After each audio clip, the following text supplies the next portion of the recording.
Hi there, and thank you for watching Dukascopy TV for a very special look at youth underutilization in the labour markets. Now, this is a growing concern, and in Liberia, Togo and Malawi, it actually exceeds 70%. On this topic today, I am joined by Sara Elder, and she is a senior economist at the International Labour Organization in Geneva. Sara, welcome. Thank you, Dan. So Sara, you believe the waste of economic potential in developing countries is staggering. Now, can you tell us what type of impact has this had on the global economy? And of course, can you tell us about the survey you are currently working on? Yes, well, it's exactly the underutilization of the youth labor market that is stalling the growth in the economies in developing countries. So through these surveys, we're able to generate new information on youth employment in 28 developing economies. So we're able to build a much more detailed picture than currently exists. And what we're finding is exactly what you said.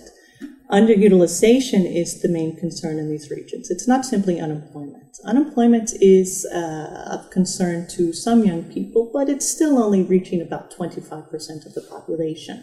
And that's mainly because most young people can't afford to sit around at home doing nothing. So they're out on the street selling bananas or doing whatever they need to do to earn a dollar that day.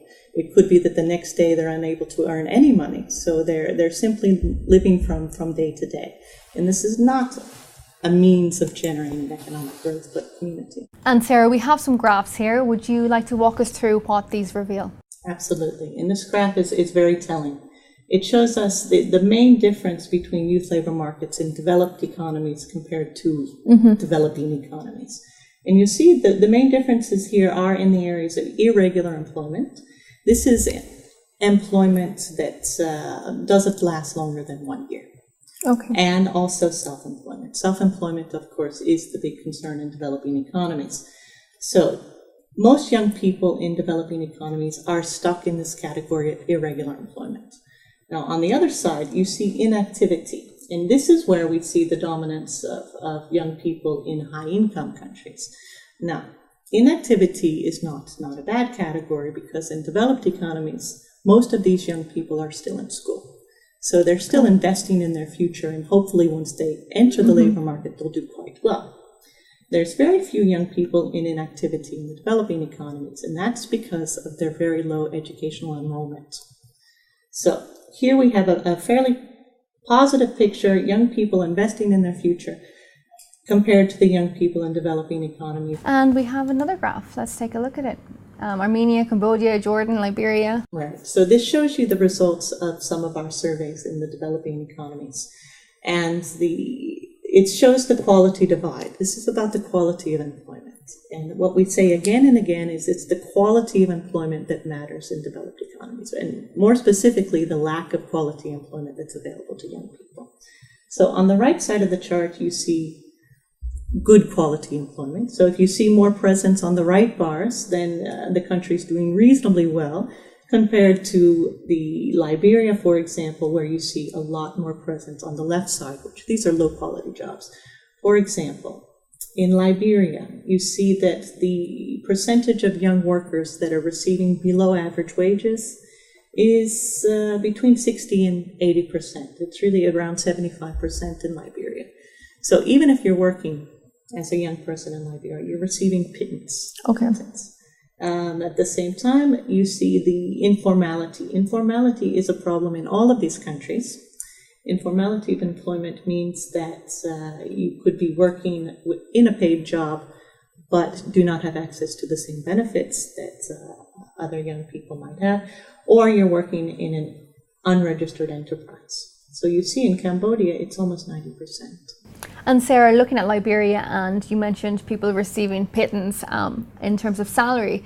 Now, if we look at wages and this huge divide in labour markets between developed and developing countries, we obviously see a huge problem with unemployment in the Eurozone, and we've seen the impact austerity has had in the Eurozone. Now, if we can compare maybe somebody in a low-income job in Spain or Greece, just say somebody working in McDonald's or something like that, with somebody in a low-income job in Liberia or in another developing country, how huge is the difference? Because it is pretty huge. It is huge, and you're very good to point it out, because there really is no comparison.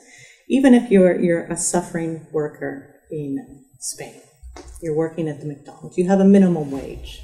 I imagine the minimum wage, I'm not an expert on this, is at least $5, €5 an hour in Spain. Now we've looked at the wage information for young workers in Liberia, and we came to an average of $90 a month. Mm-hmm. If you put this into hourly wage, it comes to about 50 cents a day. It's certainly not enough for a young person to survive. So what happens in Liberia is you live in a larger family community, you pool your money together, and you hope that you're able to feed yourselves that day. Another difference in Spain versus the Liberian context is that Spain has a social protection system that's fairly well established. So if I am an unemployed young person, I can expect to have at least some level of protection from the state. This doesn't exist in Liberia. In Liberia, it's each man for themselves. And what can we do to narrow this massive divide we are seeing in labour markets across the globe? Well, certainly it's a matter of getting the growth going in low-income economies, mm-hmm. getting the growth going and making sure that the growth benefits more of the population. So you do see economic growth in some of the African countries right now. You see a growing middle class, but you also see the poor classes that are being left behind. So inequality, I think, is going to be an issue in the future in these economies. The more active labor market policies to make sure that young people can access the few jobs that are available, I think would also be very beneficial. We talk about the benefits of apprenticeship programs in some European contexts. It's not the perfect solution. Mm-hmm. It works fairly well in Germany, for example, but you have a very specific context there.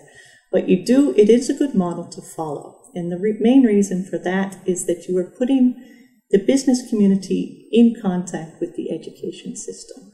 And just getting the two to talk to each other, I think, is wonderful, because it's only the business communities that can tell the education system what they're going to need in terms of future graduates.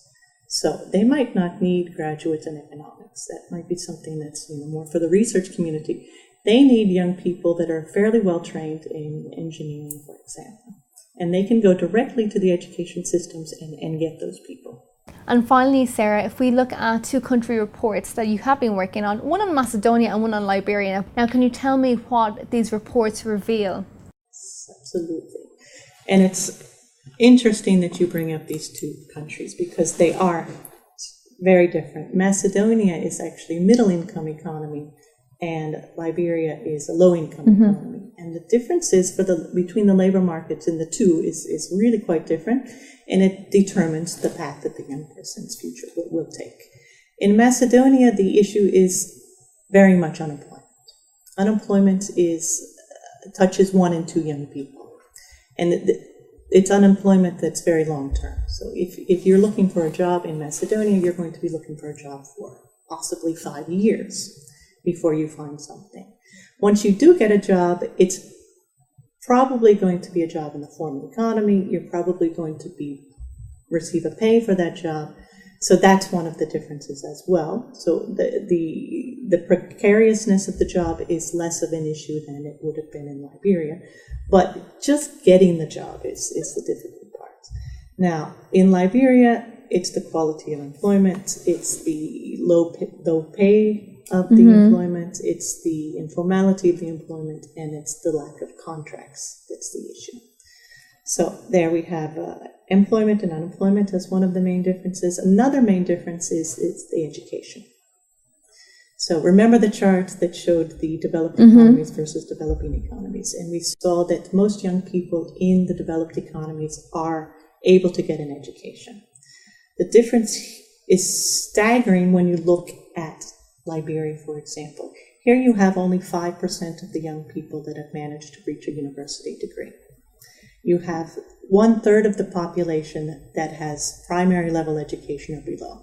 And this I find amazing. We're in 2012 mm-hmm. and we still have societies where half of the population have below a secondary education. And that's going to determine their future. Because if you have a limited number of good jobs, which we do, it's only those people who have the advantage of receiving an education that are going to get those jobs. The other low education people are being left behind. Now, this chart shows you a bit of the skills mismatch and how we measure that. Overeducation is a situation where the degree that you bring to the job is probably higher than is required by the job. So the general example here is the taxi driver who has a university degree, or the sales clerk who has a university degree. This is a big problem in more of the middle income countries where more young people have education. So the link here is, if you have more people that are receiving a decent education and you don't have enough job growth, they're going to crowd out the labor market and the low skilled. Very few people are going to get the jobs that link to their qualifications, and they're going to crowd out the low skilled people in competition for the lower skilled jobs. And this is what we call overeducation. You see in Macedonia, it's 20%, 19%. In the low-income economies, where education is still very low, the issue is much more of undereducation. Okay. This is where people have a degree that's less than what the job would call for. And the consequences are quite different for these two groups. Undereducation means productivity growth is going to be stalled. It means that the young person is going to feel very insecure about the work that they're doing, and it's going to mean that the economy is not benefiting from that work. The overeducation is another issue. Here we have an issue of the young person not feeling good about the work that they're doing, and the competition between the low skilled and the high skilled. Also, in terms of the policy solutions, we have differences here. For the overeducated, it's a matter of trying to heat up the economy so that you can generate more jobs for the educated, and therefore let the lesser educated do the jobs that they're meant to be doing. For the undereducated, here we could think of policy solutions that are raising the productivity level of those who are on the job. So this is on-the-job training. Unfortunately, very few companies are willing to invest in the on-the-job training that they should probably be doing. But it's understandable given that they're trying to compete. So what projects can do and what governments can do is help them to train their young workers, to make sure that they are able to reach their full capacity, and also to increase their earning potentials. Okay, thank you very much. And thank you for watching Dukascopy TV today. Now do stay tuned to Dukascopy TV for more interesting interviews and press reviews. But for now, goodbye.